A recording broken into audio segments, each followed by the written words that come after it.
It was a quiet morning in the Willow Creek district, the kind of suburb where everyone knew each other and nothing ever seemed out of place.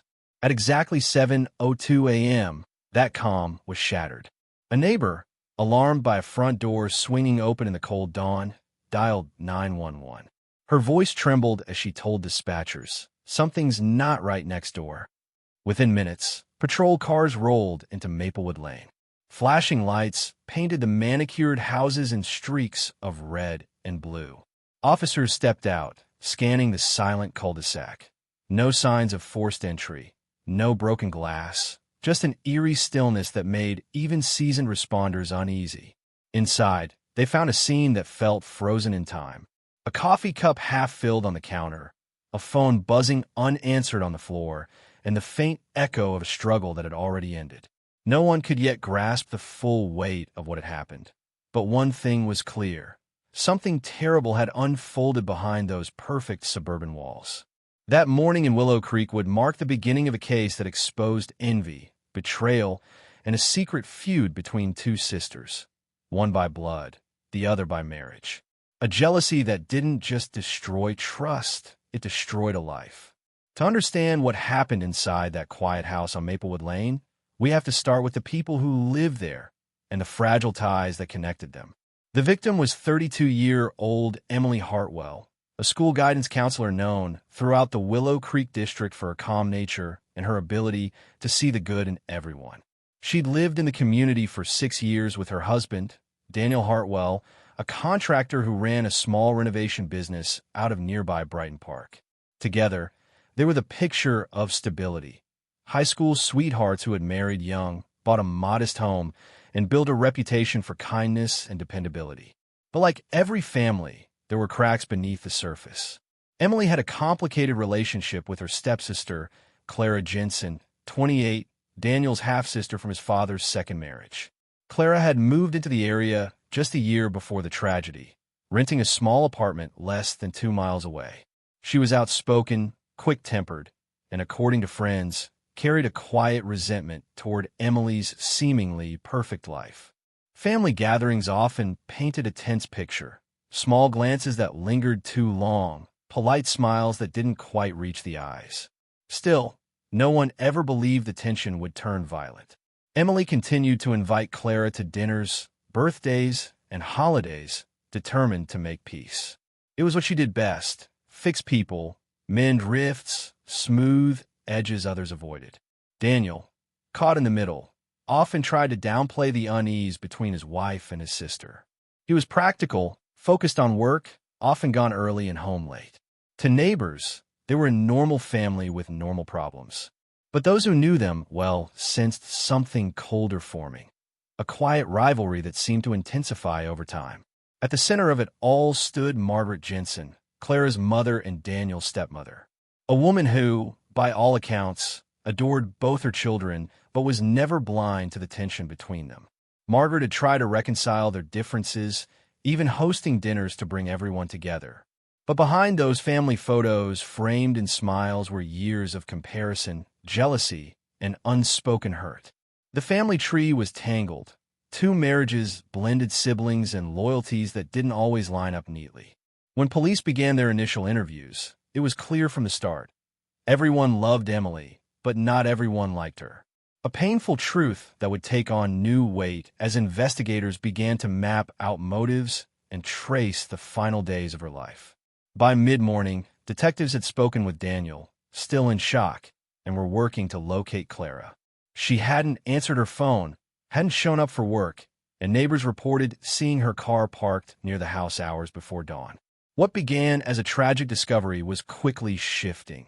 From an unexplained death to a focused investigation into family ties turned toxic. And as police pieced together those first few names on their chart, Emily, Daniel, Clara, Margaret, the picture of this family began to darken. Behind closed doors, resentment had been growing for years. It had no witnesses, no warning alarms, until it finally exploded. Willow Creek wasn't the kind of place you'd expect to make national headlines. Nestled just outside the city of Riverview, It was a quiet, middle-class district where porch lights doubled as street lamps and the sound of sprinklers was the only noise after dark. The kind of town where neighbors borrowed sugar, kids rode bikes to school, and everyone waved at everyone, even if they didn't know their names. Emily and Daniel's home sat on the corner of Maplewood Lane, a two-story craftsman with white shutters and a blue door Daniel had painted himself. To outsiders, it looked like a postcard version of domestic life. Tidy garden, wind chime on the porch, and a welcome mat that Emily replaced every season. But beyond the front door, the family story had grown more complicated over time. Emily had always been the planner. After years of saving, she and Daniel had finally paid off their mortgage early that spring. She'd been promoted at the high school and was quietly considering starting a family. Friends remember her excitement, saying she'd begun turning the guest room into what she called a future nursery. She was methodical, organized, and hopeful, qualities that made her easy to like and sometimes hard for others to live up to. Clara, meanwhile, was struggling. After moving from her mother's home in North Ridge, she'd taken a job as a receptionist at a small dental clinic. Money was tight, and the independence she'd hoped for hadn't gone as planned. Bills piled up, and her car had been repossessed just months before the incident.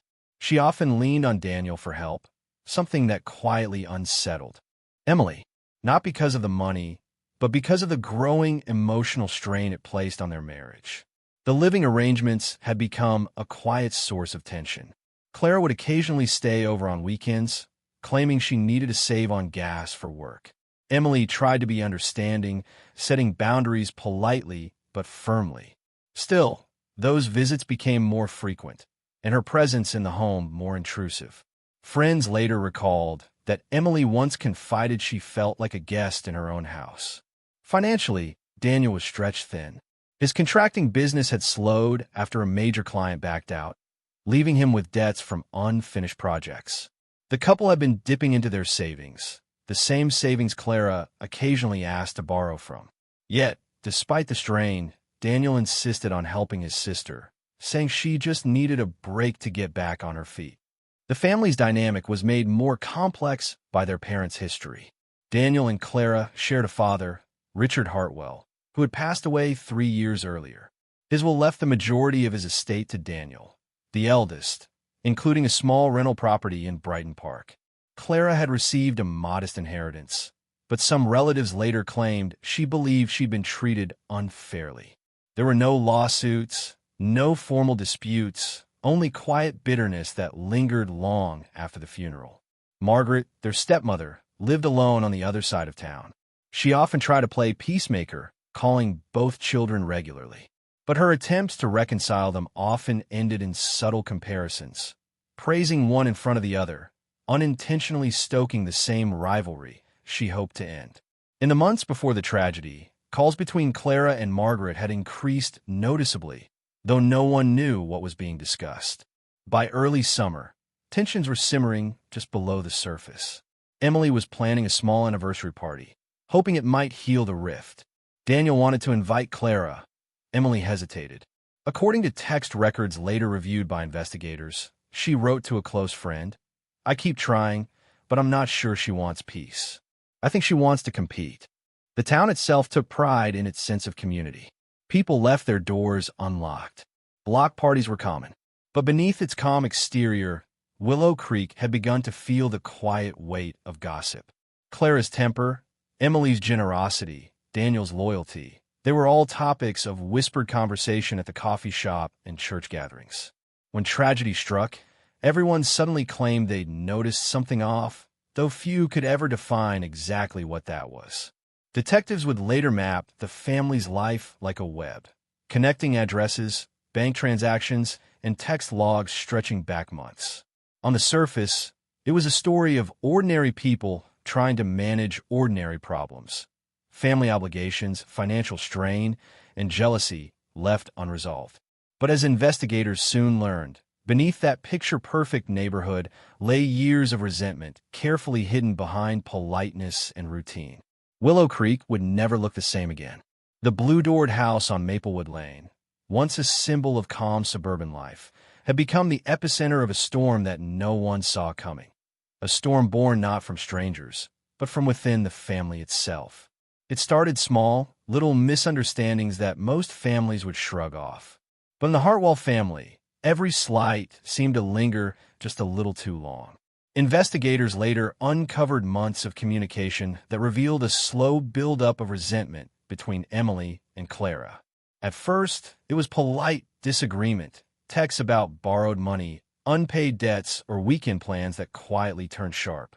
In one message dated March 12th, Emily wrote, "I don't mind helping Clara, but we need to plan these things. We can't keep dipping into the same account."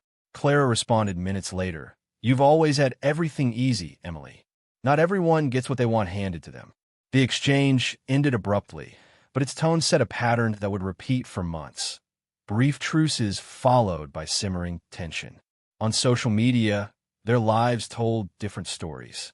Emily's posts showed smiling photos, school events, her anniversary dinner, volunteering at the youth center. Clara's feed was sparse but telling.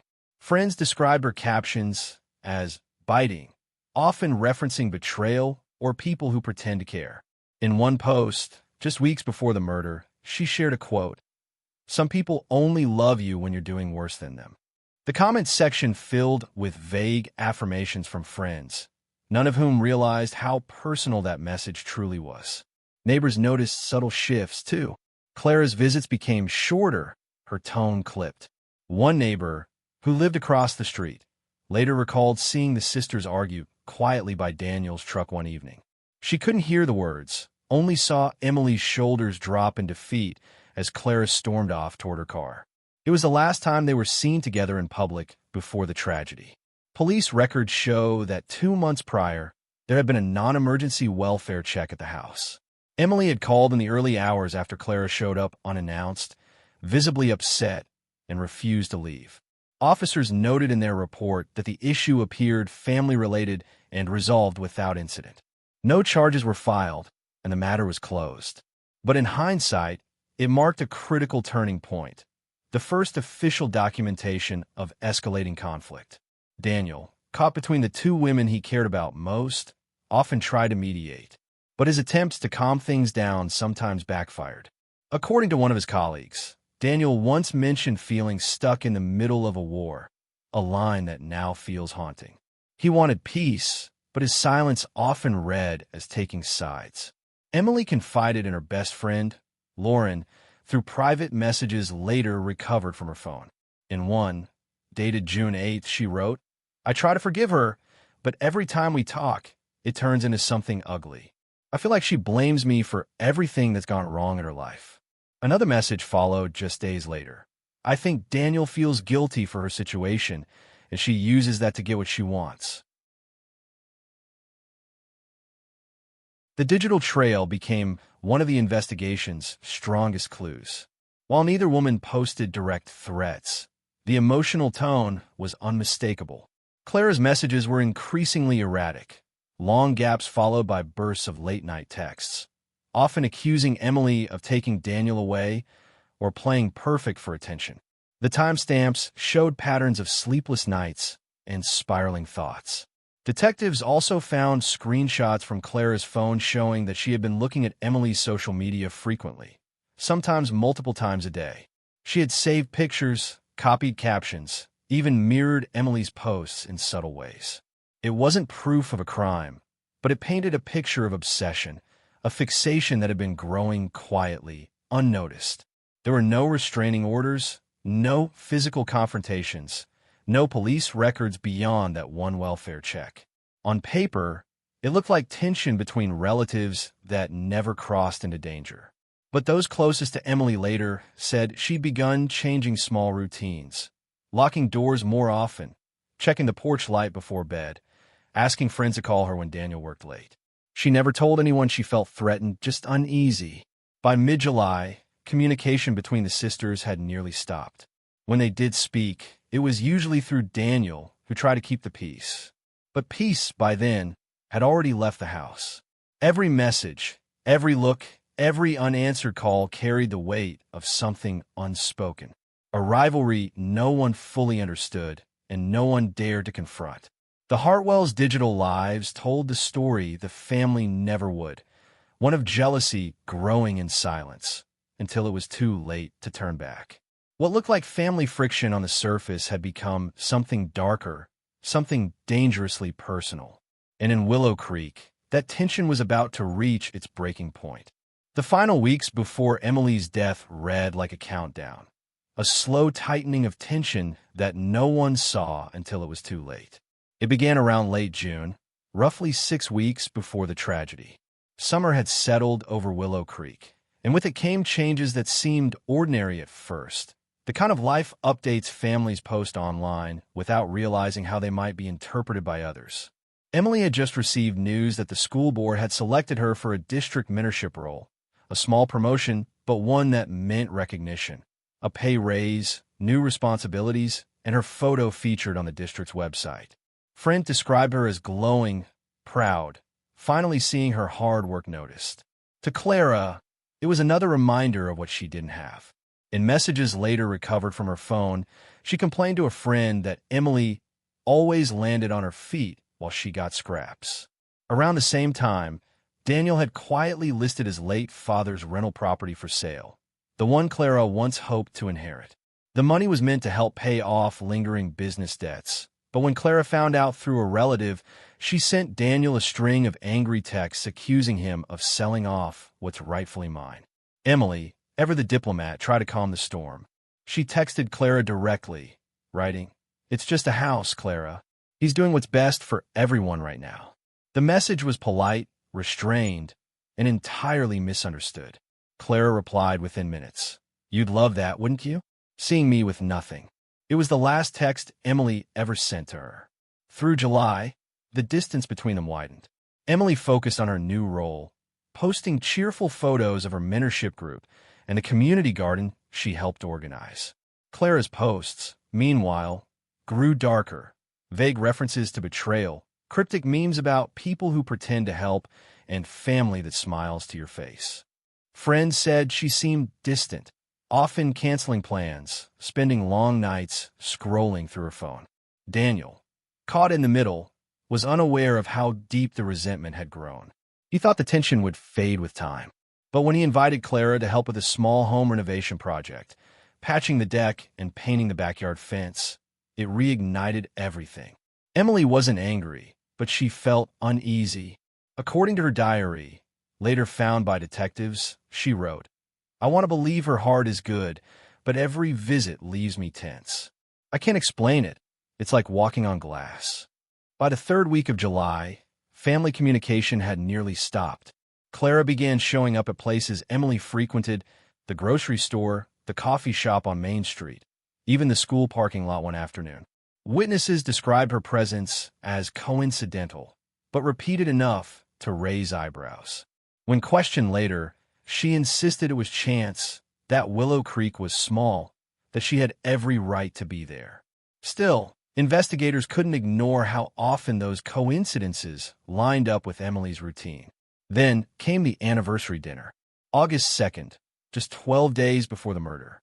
Daniel had planned a quiet evening at home, ordering Emily's favorite meal from a nearby Italian restaurant. But partway through the night, his phone buzzed repeatedly with messages from Clara. One read, "You forgot about family." Another, "Don't pretend everything's fine." Daniel muted his phone and brushed it off, not wanting to ruin the evening. He'd later tell detectives he didn't realize how strange those messages felt until after everything happened.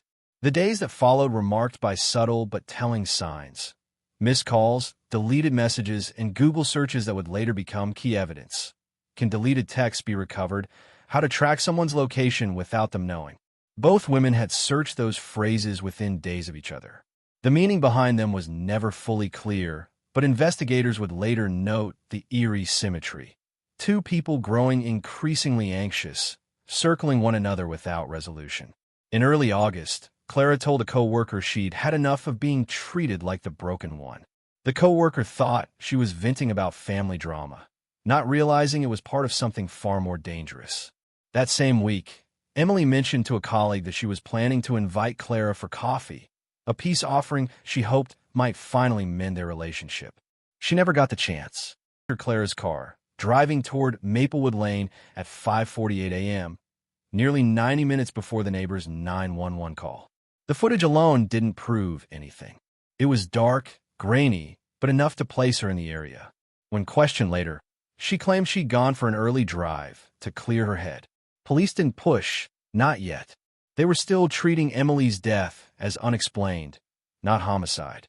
But as the hours unfolded, the puzzle pieces began to align. The timing, the messages, the jealousy that had once been whispered about had turned into a timeline investigators couldn't ignore. Every argument, every missed call, every passing slight in the last 60 days had led to this. The quiet collapse of a family everyone thought was ordinary. In Willow Creek, people still talk about that summer, how the signs were there all along, scattered in messages, glances, and moments of silence no one thought to question. They say jealousy creeps in quietly, but when it finally takes hold, it doesn't whisper. It screams. August 13th, Willow Creek District. A Thursday morning that began like any other. The weather was mild, clear skies with a faint smell of rain left over from the night before. For most residents, it was just another weekday. But for Emily Hartwell, it would be the last morning she was ever seen alive.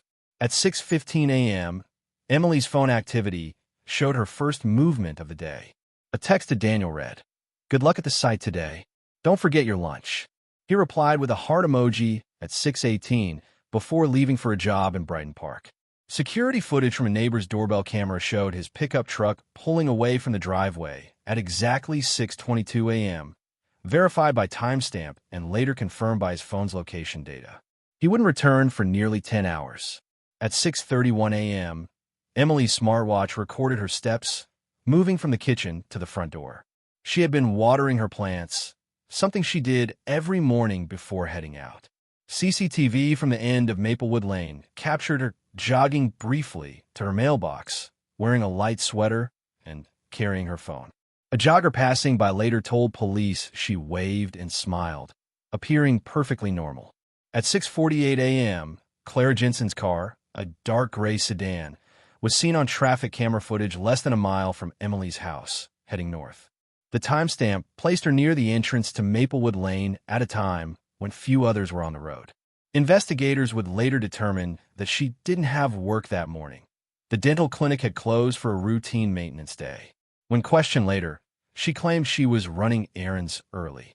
Between 6:50 and 6:55 a.m., there was no confirmed digital activity from either woman's phone. Emily's smartwatch still recorded faint movement, around 200 steps inside the home, before abruptly stopping at 6:56. The next record from her device would be nearly 30 minutes later, a sudden spike in heart rate that lasted less than a minute before the signal went flat. At 6:58 a.m., a neighbor named Linda Myers reported hearing what she described as a loud thud, followed by a short cry she initially thought was a television sound. She told police she looked through her kitchen window, but saw nothing unusual. At 7 a.m., another neighbor, 2 doors down, noticed the front door of the Hartwell home ajar. She assumed Daniel had left in a hurry and didn't think much of it, until she saw the door still open nearly 15 minutes later. At 7:02 a.m., Linda placed a call to 911. In the recording, her voice is shaky but calm. She tells the dispatcher, something's off at the Hartwell's house. The door's open and their car's still in the drive. Police logs confirm officers were dispatched at 7:04 and arrived on scene by 7:11 a.m., a 7-minute response time typical for the district. Body camera footage from the first responder, Officer Craig Walters, later became a key part of the case timeline. It shows him approaching the house, announcing his presence, and stepping into a quiet hallway. The television was still on, a muted morning news program. A half-full cup of coffee sat cooling on the counter. The front door's lock appeared undamaged, no sign of forced entry. But within moments, Walter's tone shifted. In his report, he wrote, "The scene felt wrong. Too still, like someone had just left or never meant to." At 7:15 a.m., backup arrived, and officers began clearing the house room by room.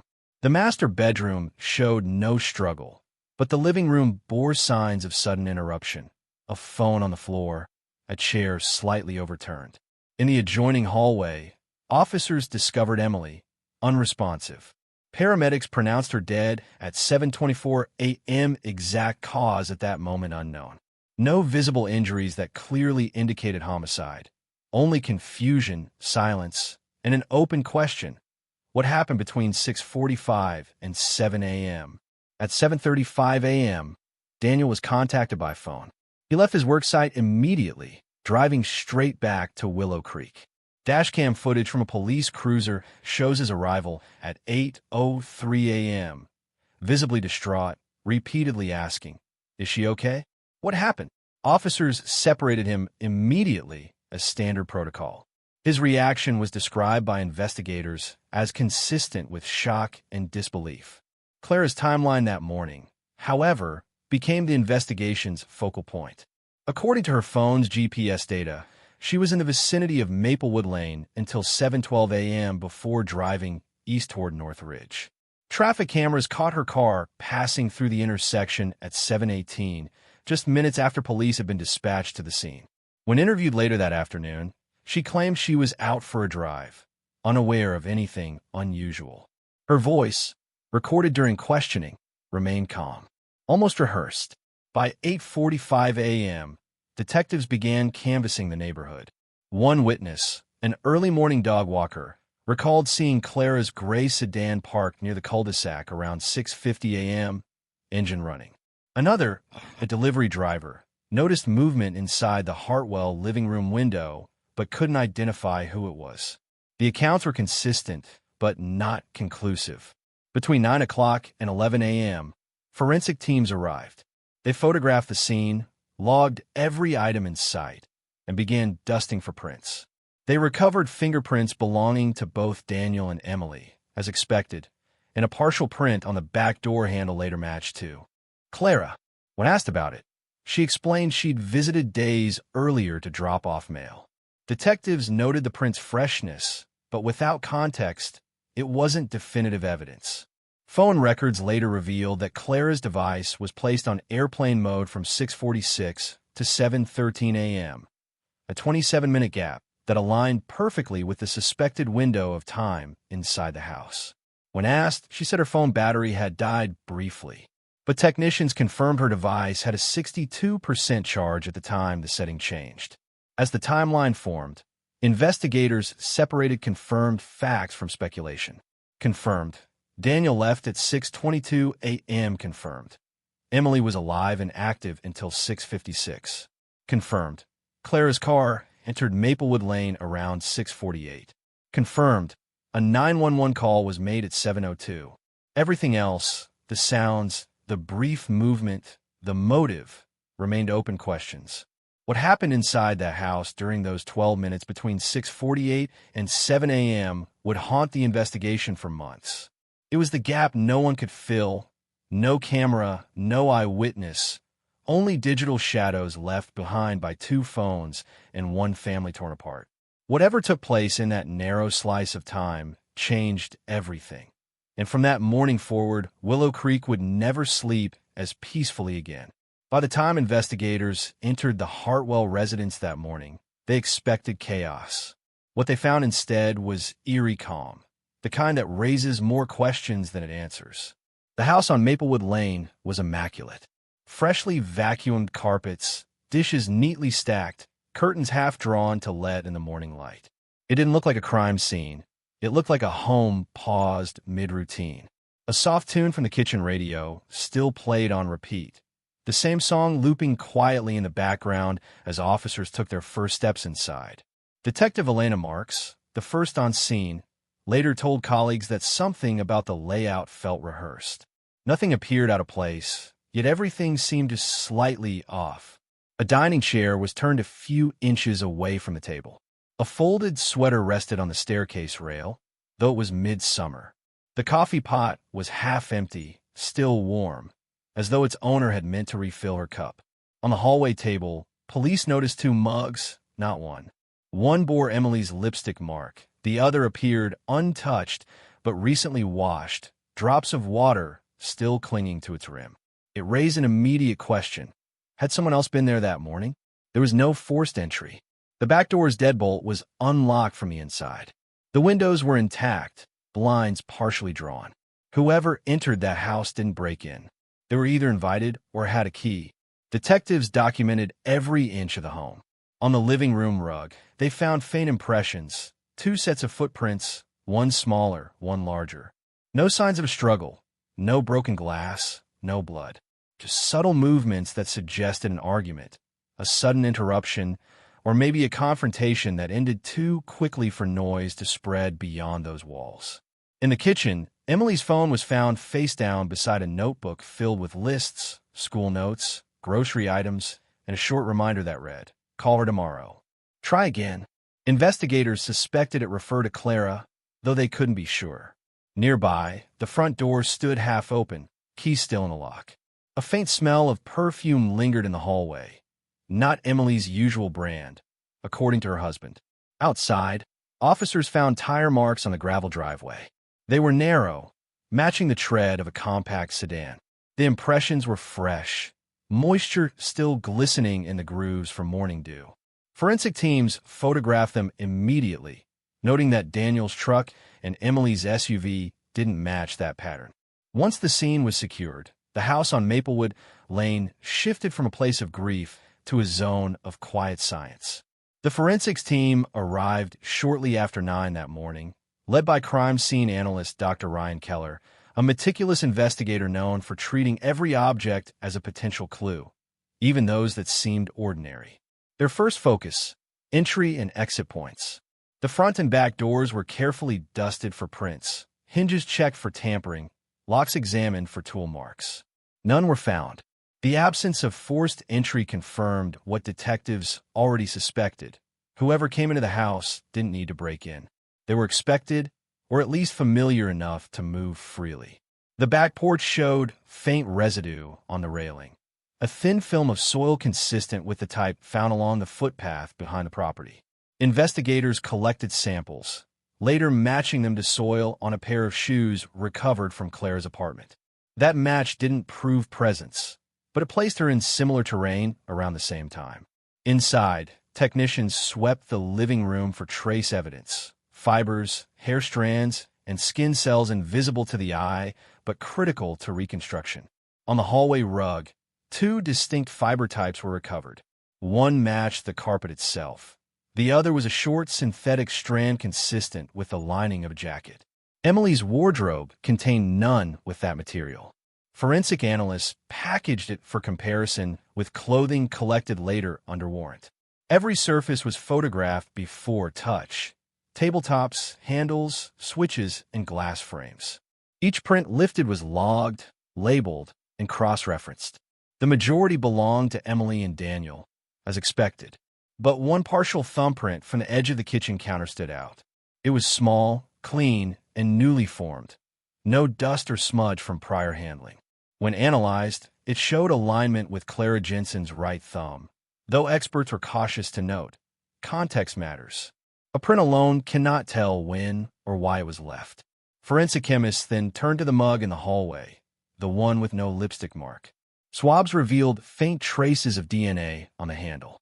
Initial results indicated a mix of 2 contributors, Emily's and an unidentified secondary source. The sample was too degraded for a full profile, but technicians noted the pattern matched female DNA. It would take weeks before lab comparisons confirmed what detectives already suspected. In the living room, luminol testing revealed faint chemical fluorescence near the entryway rug, not enough to indicate a violent struggle, but enough to suggest contact with biological material. The pattern was minimal, scattered droplets rather than a pool, consistent with minor injury or transfer. No visible stains had been present. What glowed under light was invisible to the naked eye. The results were cataloged, but not yet interpreted. Science without story, awaiting context. Meanwhile, in the garage, investigators found a discarded pair of latex gloves inside a small trash bin.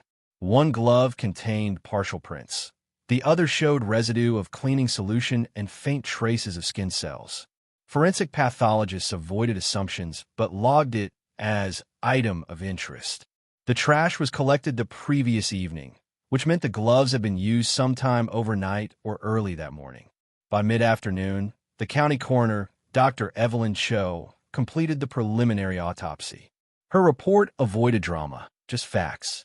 No external trauma, no blunt force injuries, no defensive wounds. The cause of death wasn't immediately clear. Toxicology samples were drawn, cardiac tissue examined, and histological slides prepared. Within 48 hours, lab results revealed elevated traces of a common sedative, Zolpidem, prescribed for insomnia. In large enough amounts, it can slow breathing and heartbeat. Emily had a prescription, but her dosage bottle, found in the bathroom, was missing several pills beyond what her records indicated. There is no sign of deliberate overdose, no note, no glass of water nearby, no indication she had taken them willingly. Every step of the forensic process emphasized restraint. Analysts avoided speculation, logging each finding with precision. Soil on the railing? Documented. Partial print? Cataloged. Chemical trace? Recorded. None of it yet formed a story, just puzzle pieces awaiting the right connections. The last item collected that day was the cracked phone found beside the kitchen table. Forensic examiners powered it on under controlled conditions.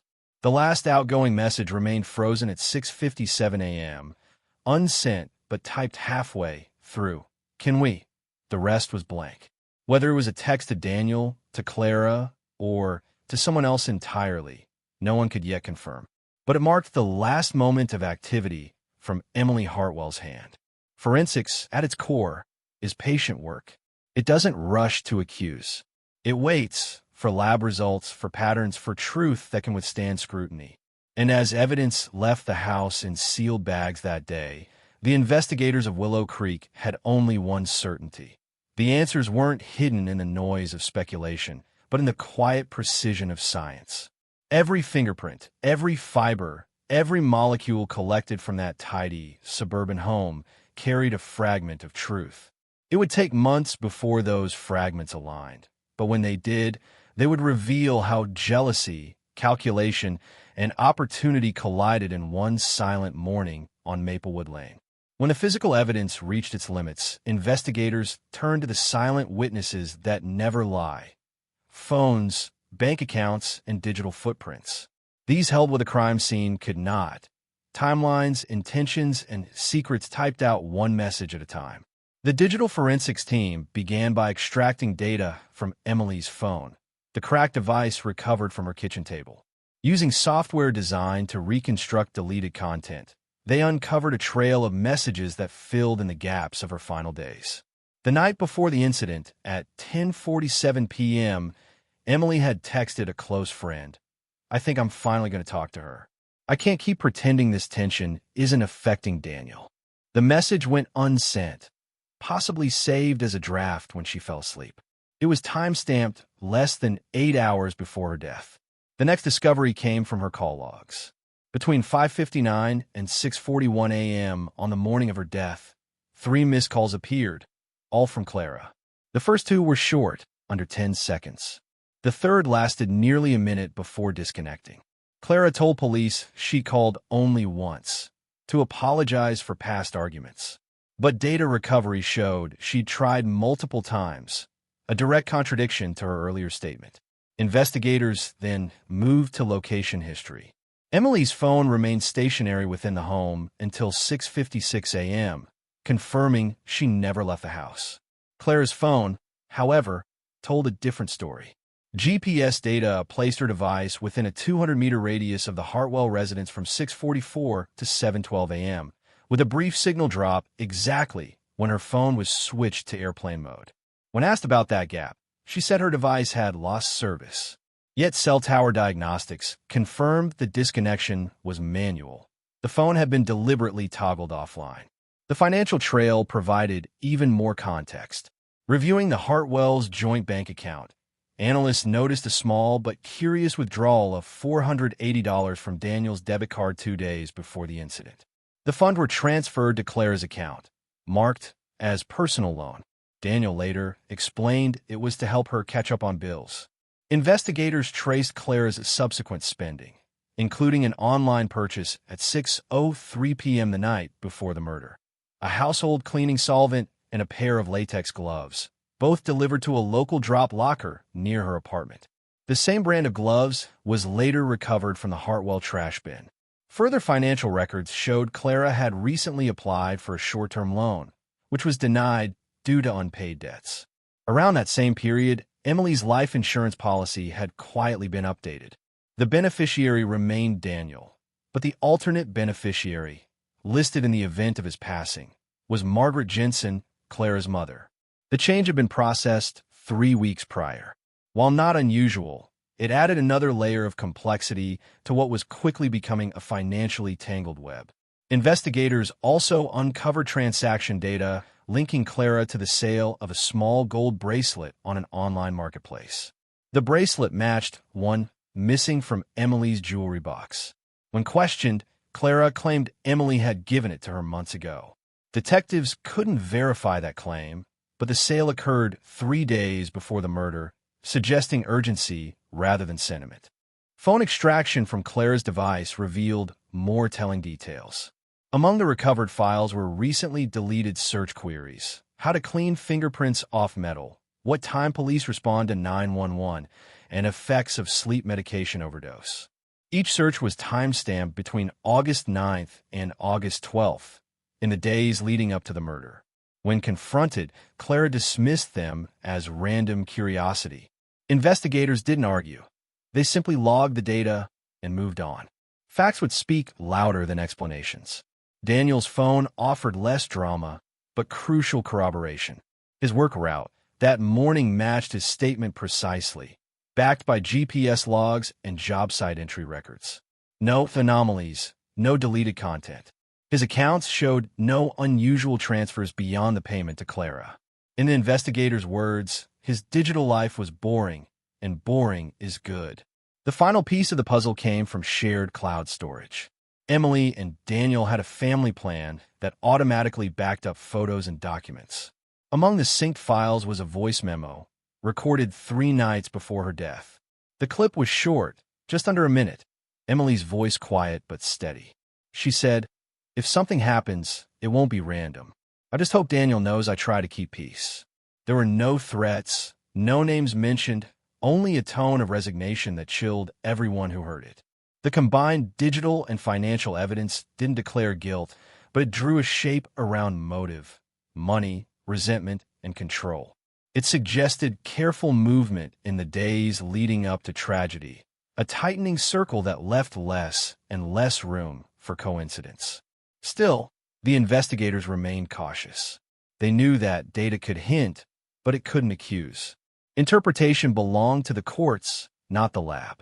As the analysis concluded, one detective wrote in his report, "The digital trail doesn't shout. It whispers. But when the whispers line up, they tell you exactly where to look." And in the case of Emily Hartwell, every whisper pointed back toward someone she once called family. By the 3rd day of the investigation, the focus shifted from the evidence to the people behind it. Detectives had the data. Now, they needed the stories. What they found, however, were stories that didn't quite fit together. The first formal interview was with Daniel Hartwell, Emily's husband. Conducted less than 24 hours after the incident, his tone was calm but hollow, his eyes unfocused. He confirmed the morning timeline. He left for work at 6:22 a.m., exchanged a short text with Emily, and didn't hear from her again. His co-workers backed him up. He arrived on site at 6:58, clocked in on time, and was seen by 3 employees throughout the morning. His alibi was airtight, but one part of his statement stood out. When asked about Clara, Daniel hesitated. He said, "She's had a tough year. I didn't think she'd ever hurt anyone, but she hasn't been herself lately." That pause, deliberate, careful, went into the notes of every detective in the room. Clara Jensen's interview was held that same afternoon. She appeared composed, arriving with her attorney, but answering most questions voluntarily. At first glance, she was cooperative, almost casual. She began by expressing shock at Emily's death, calling it a horrible misunderstanding. But when asked to recount her movements that morning, the contradictions began. She claimed she woke up around 6:30 a.m., drove to a convenience store for coffee, then headed toward Willow Creek to drop off mail at her brother's house. Detectives compared her account with surveillance footage. No record of her car at any convenience store that morning, and no envelope or package recovered at the Hartwell residence. When told this, she changed her phrasing, saying she'd driven by, not stopped. Yet the GPS data from her phone placed her within 200 meters of the house for nearly half an hour. Her lawyer advised her not to answer further. During the second interview, 2 days later, detectives pressed her timeline again. This time, Clara said she'd simply wanted to reconcile with Emily and planned to surprise her before work. When asked why her phone had been in airplane mode during that exact window, she laughed nervously and said, "It's an old phone. It glitches." Investigators marked it as a discrepancy. A glitch might explain seconds, not 27 minutes of digital silence. Her language, while calm, carried shifts investigators recognized, from certainty to deflection. Early in the interview, she used exact times. "I left around 6:20. Later, those became approximations. Maybe 6:40, I can't remember." Asked if she'd spoken to Emily that morning, she first said no, then moments later said she had sent a message, but maybe it didn't go through. The message log, of course, told another story. 3 missed calls from Clara, all within a half hour before the 911 call. Detective Elena Marks noted in her report, subject avoids absolutes. Language shifts from direct, "I did," to indefinite, "I might have." Indicates uncertainty or rehearsed response. No psychological conclusions were drawn, just an observation of words, tone, and timing. Meanwhile, Margaret Jensen, Clara's mother and Daniel's stepmother, was interviewed separately. Her statements painted Clara as emotional but harmless. Yet she admitted her daughter had been jealous of Emily's success and felt left behind. When asked if Clara owned a gray sedan, she nodded. When shown a still image from a traffic camera capturing the same car near Maplewood Lane that morning, her expression tightened. She didn't deny it was Clara's, but said, "There must be an explanation." Other interviews followed. Neighbors, friends, co-workers. Most described Emily as kind and patient, though several admitted she'd confided about ongoing tension with Clara. One colleague at the school recalled Emily mentioning that she felt watched, though she hadn't elaborated. None reported any direct threats. No one thought it could escalate this far. By the end of that week, investigators compiled the interviews into a comparative chart, claim versus record. On one side, each subject statements. On the other, the verified data. The chart showed patterns. Daniel's times matched precisely with work logs. Emily's device records aligned with her final actions. Clara's statements conflicted with nearly every timestamp available. She claimed to have left the area by 6:45, yet traffic footage placed her car there at 6:48. She said she called Emily only once, but phone data showed 3 attempts. She denied ever entering the home that week, yet her fingerprints appeared freshly on the kitchen counter. None of it proved guilt, but none of it aligned with innocence, either. When Clara was asked in her third interview why she hadn't come forward sooner about being near the house, her answer was quiet, "Because I knew how it would look." She stared down at the table, her fingers tracing the edge of her sleeve. For the first time since the investigation began, she appeared uncertain, not angry, not defensive, just lost. Detectives ended that session without arrest. Legally, there wasn't enough yet. Emotionally, there was plenty. Every statement gathered, every sentence compared, every pause recorded. It all formed a mosaic of contradictions. The picture wasn't complete, but its outline was unmistakable. 3 lives intertwined by love, duty, and jealousy. One gone forever, one desperate to prove innocence, and one trapped between loyalty and truth. And as the interviews concluded, the lead investigator made a quiet note in her file. 6 words underlined twice. Stories change, but timelines don't lie. As summer turned to autumn, the Hartwell case left the quiet lanes of Willow Creek and entered the fluorescent world of courtrooms and legal motions. For investigators, the evidence had reached a threshold, not of certainty, but of probability. In the justice system, that distinction matters. After 3 months of analysis, cross-referencing, and lab results, prosecutors met with detectives to assess whether what they had was enough. Under the law, a charge of homicide requires probable cause, the belief, supported by evidence, that a suspect likely committed the crime. It's not proof beyond a reasonable doubt, but it's more than suspicion. The question was simple. Did the evidence surrounding Clara Jensen meet that standard? On November 2nd, the district attorney's office filed a formal complaint listing 2 counts: second-degree murder and tampering with evidence. The filing cited her contradictory statements, digital location data, and forensic findings, not as conclusive proof, but as converging threads that could not be explained away. The court docket was logged that afternoon, marking the first official step from investigation to prosecution. When officers arrived at Clara's apartment later that evening, she didn't resist. Witnesses described her demeanor as composed, even detached, as she was read her rights and escorted into custody. Her attorney released a brief statement to local media, calling the arrest premature and the evidence circumstantial at best. It was a sentiment echoed by her family, who insisted she was being scapegoated by a grieving town eager for closure. At the arraignment hearing, the courtroom was silent except for the sound of pages turning. The judge read the charges aloud. Clara stood motionless, her hands clasped in front of her. Her plea was clear: not guilty. The prosecutor argued that her presence near the scene, her inconsistent timeline, and the discovery of matching soil on her shoes formed a credible basis for detention. The defense countered that no one had witnessed a crime, no murder weapon had been found, and no forensic test placed her inside the home at the exact time of death. The judge faced a delicate balance, protecting the presumption of innocence while acknowledging the weight of the evidence. After reviewing the reports, he ruled that probable cause had been established. Clara was remanded into custody on a $500,000 bond, with strict conditions: surrender of her passport, restricted travel within county limits, and a mandatory no-contact order with Daniel Hartwell and any witnesses connected to the case. Outside the courthouse, public reaction was divided.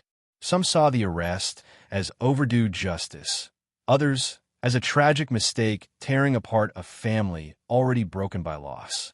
Local headlines the next morning captured the mood perfectly. Sister-in-law charged in Willow Creek: death, jealousy, or misjudgment? The court of public opinion had opened before the legal one even began. Behind closed doors, prosecutors quietly debated the scope of the charges. Without clear physical evidence of violence, the case rested heavily on circumstantial proof, the kind built on patterns, behaviors, and choices rather than direct action. One senior prosecutor remarked, "Circumstantial evidence isn't weak. It's like a rope. One strand breaks easily, but many together can pull immense weight." Meanwhile, Daniel was granted a protective order, shielding him from media intrusion and barring Clara from any contact, direct or indirect. He kept to himself, returning to work part-time, trying to preserve what remained of normal life. Friends said he seemed torn between disbelief and duty, loyal to his late wife's memory, yet haunted by the possibility that his own sister was responsible. As pretrial motions began, both sides prepared for what was to come. The prosecution built its narrative around motive, jealousy, and resentment, supported by the timeline and digital trail.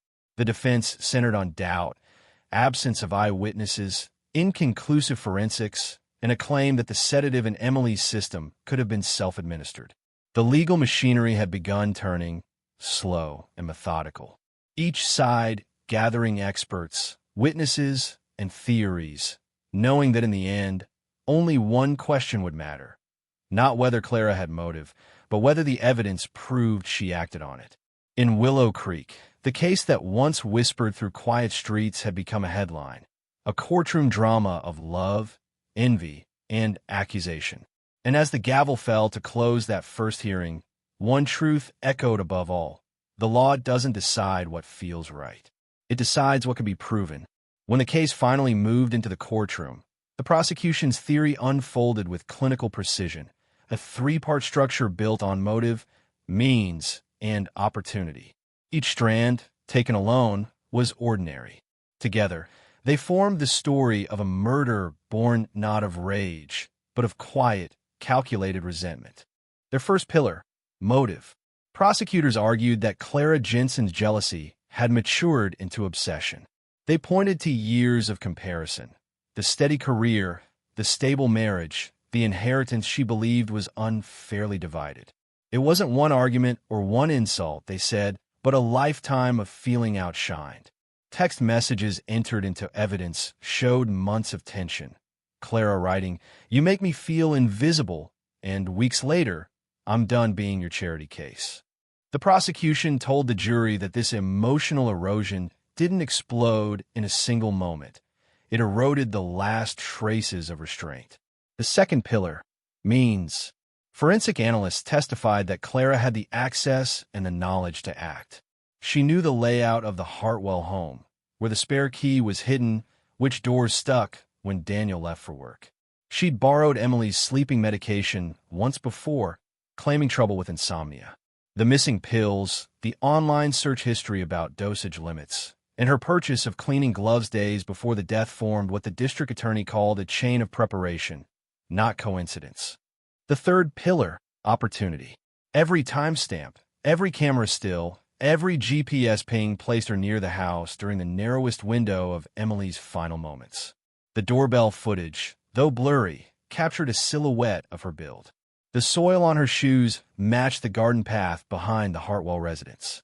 The fingerprint on the kitchen counter, clean and recent, placed her inside. No one else, the prosecutor argued, had that combination of access and timing. To make their case tangible, the state introduced 5 key exhibits, the backbone of their argument. Exhibit 1. Emily's cracked phone, screen frozen at 6:57 a.m. The half-typed message reading, "Can we?" It was, the prosecutor said, a conversation interrupted, a symbol of confrontation mid-sentence. Exhibit 2. The fingerprint on the kitchen counter. Partial but fresh. Forensic testimony confirmed it was left within 48 hours of the incident. Clara had said she hadn't entered the house in over a week. The state called that a lie you can measure. Exhibit 3. The data extraction chart. Clara's phone toggled to airplane mode from 6:46 to 7:13 a.m. The exact span of time during which Emily's smartwatch recorded its final heartbeat. No service outages, no technical errors. A silence chosen, not imposed. Exhibit 4. The purchase receipt from an online retailer. Timestamped the night before the murder. 1 box of latex gloves and a bottle of surface cleaner. Shipped to a drop locker 3 miles from Clara's apartment. The prosecution didn't call a weapon, but a preparation. She didn't bring a gun, the district attorney said. She brought control. Asterisk Exhibit 5. The voice memo recovered from Emily's cloud account. The one recorded 3 nights before she died. In court, it played for just 58 seconds. Emily's voice, tired but composed. "If something happens, it won't be random. I just hope Daniel knows I try to keep peace." When it ended, the room was silent. The prosecutor let the pause hang before saying, "This isn't premonition. It's fear." The prosecution's closing line for that day summarized their theory in one sentence. Jealousy may begin as envy, but left unchecked, it becomes intent. They didn't claim Clara planned every detail with precision, only that she saw the chance, took it, and cleaned the trail as best she could. For the jurors, the story was simple but heavy. A sister's envy turned personal. Access mistaken for trust. Opportunity disguised as reconciliation. The prosecutor's final image was that of the 3 pillars standing side by side. Motive, means, opportunity, each unremarkable alone, but together strong enough to carry the weight of murder. As the courtroom recessed for the day, even those who doubted her guilt couldn't deny the alignment. The digital trail, the fingerprints, the silence, they all spoke in unison. And yet, for all the clarity the prosecution presented, one truth remained untouched. The law demands proof beyond reasonable doubt. The case was far from over. When the defense rose to speak, the courtroom exhaled. For weeks, the prosecution's story had painted Clara Jensen as a woman consumed by jealousy, precise, deliberate, and dangerous. The defense now had one task: to unravel that certainty and replace it with doubt. Not to prove innocence, but to remind the jury that in law, doubt is enough. Their opening move was classic, alternative possibility. They began by challenging the foundation of the timeline. The state, her attorney said, has given you data, not proof. A timestamp can tell you where a phone was, not where a person stood, or what they did. He pointed out that Daniel's truck, recorded leaving at 6:22 a.m., could have returned briefly without detection. The cameras covered only one end of Maplewood Lane. The suggestion hung there, faint, unprovable, but enough to stir uncertainty. Next, they targeted forensic ambiguity. The fingerprint on the counter? A partial match, not full. The soil on Clara's shoes? The same type found throughout the district, common to more than 60% of Willow Creek yards. The gloves in the trash? No direct DNA link. Every piece of evidence the state called definitive, the defense reframed as coincidence or contamination. They cited inconsistencies in chain of custody, an evidence bag sealed at the scene but logged at the lab 6 hours later, with no digital timestamp to verify continuous handling. If one link breaks, the defense said the chain collapses. They also leaned on character testimony. Friends described Clara as impulsive but not violent. Emotional, yes, but incapable of harm. Several co-workers took the stand, recalling how she'd volunteered at a local shelter, how she cried where a cat died, how she'd helped pay a neighbor's rent. The defense didn't argue she was perfect. They argued she was human, flawed, grieving, and misunderstood. Their cross-examination of the medical examiner was surgical. The sedative in Emily's system, they noted, was within a range sometimes seen in accidental overdoses.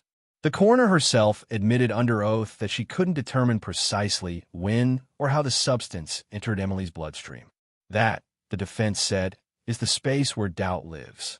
Then came their emotional core, the human side. Clara took the stand briefly, against her attorney's initial advice.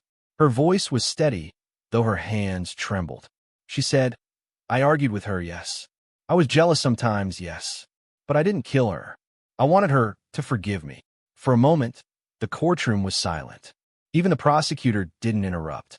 Whether sincere or rehearsed, her words hit something raw, the tragedy of two women divided by pride and pain. To the jury, the defense presented a chart. State says / defense says. Side by side, the same evidence, two interpretations. State says Clara's phone was silenced to hide her presence. Defense says it was a network dropout, common in that zone. State says the fingerprint proves entry. Defense says a partial print, no timestamp, possibly from days earlier.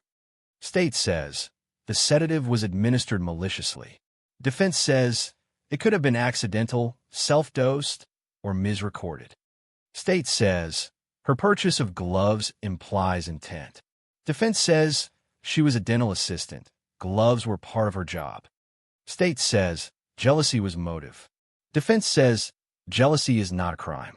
Proof of emotion is not proof of murder. Their closing argument was simple, stripped of drama. The defense attorney walked to the center of the courtroom, hands folded behind his back, and said, "You've heard the story of jealousy. You've heard the story of timing. But what you have not heard, not once, is proof. The law does not punish suspicion.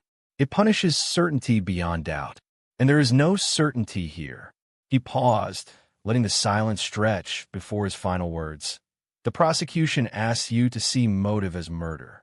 But envy doesn't kill, people do.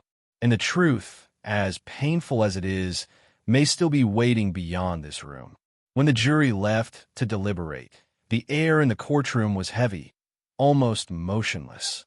Outside, reporters gathered, waiting for a verdict that would divide Willow Creek forever.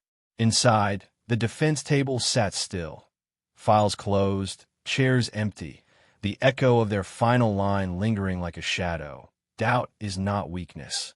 It is the strength that keeps justice honest. Whatever verdict the jury would reach, one truth remained unchanged. In the quiet heart of the Hartwell case, there were no winners, only grief and a family whose story of love, envy, and irreversible loss would echo through Willow Creek for years to come.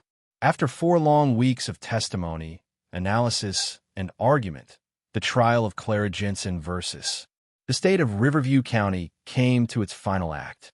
The courtroom sat silent as the judge addressed the 12 jurors, his voice steady, deliberate. He reminded them of their duty to weigh evidence, not emotion, to separate sympathy from proof. Your verdict, he said, must rest not on what you feel, but on what you can believe beyond a reasonable doubt. For 2 days, the jury deliberated. They asked for transcripts of phone data testimony, replayed the voice memo from Emily's cloud account, and requested clarification on the toxicology report. At one point, they sent a written question to the judge. Does the absence of direct physical evidence equal reasonable doubt? The judge replied simply, "It is for you to decide." Those words, echoed across every courtroom in history, framed the heart of this case. On the morning of December 12th, the courtroom filled once more. Reporters lined the back wall. Daniel sat in the front row, hands clasped, staring at the floor. Clara entered quietly, her expression unreadable. The foreperson stood as the clerk asked the question, "Has the jury reached a verdict?" The reply came without hesitation. "We have." A pause followed, the kind of pause that feels heavier than sound. The clerk unfolded the paper and began to read.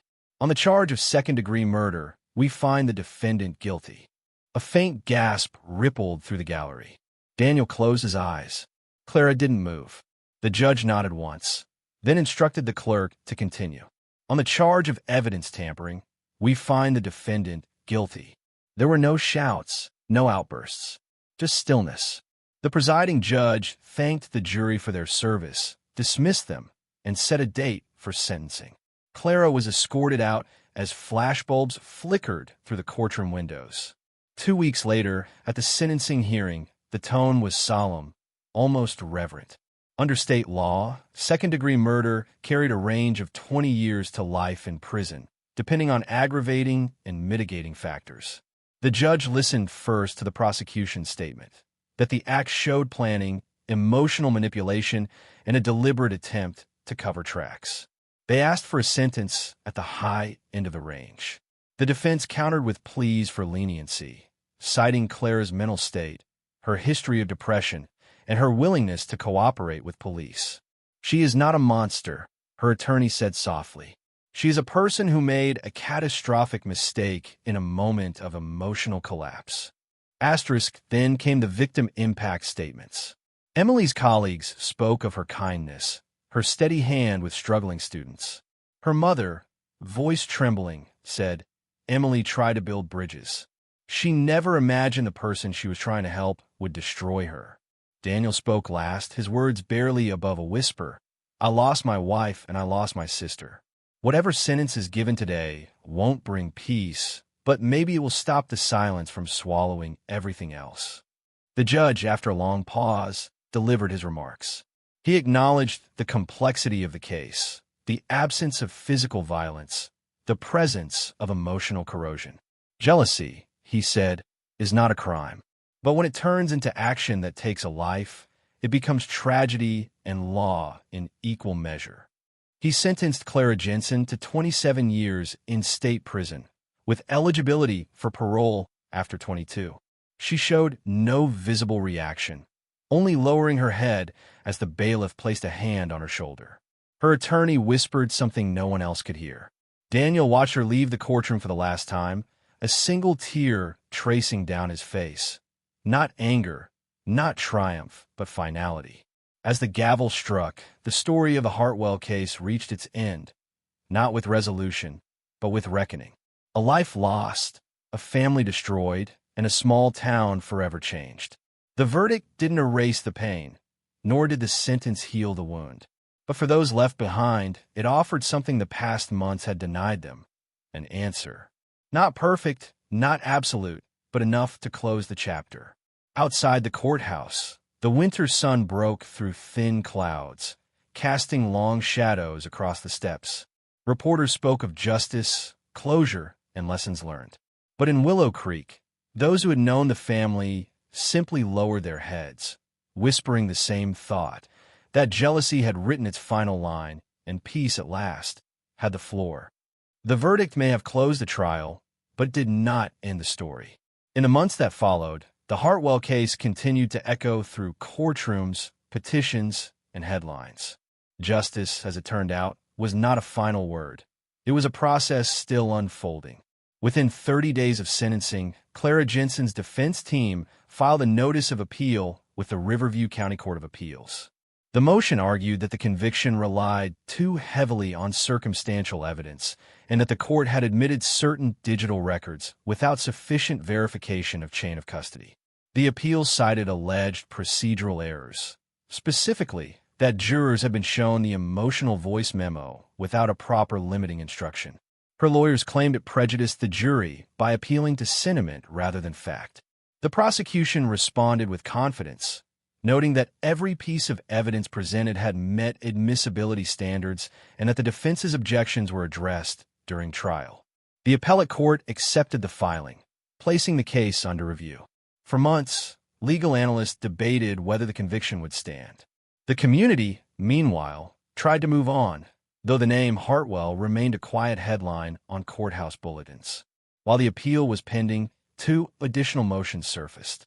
The first was a petition for retrial based on newly claimed evidence, an anonymous statement sent to the defense suggesting that another person had been near Maplewood Lane that morning. Investigators traced the source, but it led nowhere credible. The second was a motion to reduce sentence, citing Clara's mental health and behavior in custody. The court denied both requests, stating that neither presented sufficient cause for reconsideration. In parallel, Daniel Hartwell filed a wrongful death civil suit against Clara in probate court. Though symbolic, given her incarceration, the suit allowed him to claim ownership of shared assets and formally close Emily's estate. The court ruled in his favor, granting him full control of remaining property, including the house on Maplewood Lane. He sold it quietly, donating part of the proceeds to a community scholarship in Emily's name, a program for young counselors entering education, something she had once dreamed of starting herself. As the years passed, Clara's appeal wound slowly through the system. In her first prison interview, recorded 2 years after sentencing, she maintained her innocence. "I never meant harm," she said. "They needed someone to blame, and I was already broken." She spoke softly, her tone flat, eyes downcast. The interview aired once, then faded from public interest. For most, the case had become history, a cautionary tale about envy, silence, and the human need for closure. By the 3rd year of her incarceration, the appellate court issued its ruling. The conviction was upheld in full. The judges concluded that the evidence, while circumstantial, was sufficient for a reasonable jury to find guilt beyond a reasonable doubt. Their statement read, "Emotional context does not negate factual consistency. The law does not require perfection, only proof." Clara's legal avenues narrowed. Her remaining option, a federal habeas petition, was filed but left pending for years, never resulting in relief. In Willow Creek, life eventually returned to quiet rhythm. The house on Maplewood Lane was renovated and resold. New owners moved in, unaware of the history beneath the paint and new flooring. To the neighbors who had lived through it, the sight of the porch light glowing again felt like both healing and reminder. That peace, though fragile, always tries to return. Daniel remarried years later, quietly, without ceremony. He left Willow Creek altogether, settling near the coast. In rare interviews, he declined to speak about the case, saying only, "Forgiveness is easier to say than to feel." He never attended Clara's parole hearings. As for Clara Jensen, she remains incarcerated, serving the balance of her 27-year sentence at Silver Ridge Correctional Facility. She teaches a literacy class for other inmates, a small irony in a story built around silence and misunderstood words. Those who've met her describe her as quiet, compliant, and deeply private. The Hartwell case may no longer fill news feeds, but its lesson endures, that jealousy, unspoken hurt, and pride can build walls stronger than steel. And in the end, those walls don't just divide families. They destroy them. Years later, as the court records gather dust and the headlines fade, one truth lingers beyond the verdict and the appeals. Justice may close a case, but it never closes a heart. For Willow Creek, for Daniel, and even for Clara, the story never truly ended. It just learned to live in silence. Before we close, take a moment to reflect on what this case represents. Not just a crime, but the fragile nature of family, trust, and the emotions we don't talk about until it's too late. Stories like the Hartwell case remind us that jealousy and pain often grow in silence, and that sometimes the truth lives between what's said and what's left unsaid. If you followed the story closely, I invite you to share your thoughts below, but please do so with care and respect. This case involved real people, real loss, and real consequences. Keep the discussion focused on what we can learn from it, how justice works, how emotions drive decisions, and how understanding can sometimes prevent tragedy. If you've come across verified case documents, official court transcripts, or public reports connected to the Hartwell investigation, feel free to reference them in the comments. Let's make the conversation informative, not speculative. The goal isn't to relive the crime. It's to understand the patterns that lead to it. And if you found value in this story and want to hear more true accounts told with honesty and respect, consider subscribing to this channel. Each week, we explore the human side of crime, not to sensationalize it, but to learn from it. Thank you for watching, for thinking critically, and for keeping these conversations meaningful. Until next time, stay safe, stay observant, and remember, every story, no matter how dark, has something to teach us.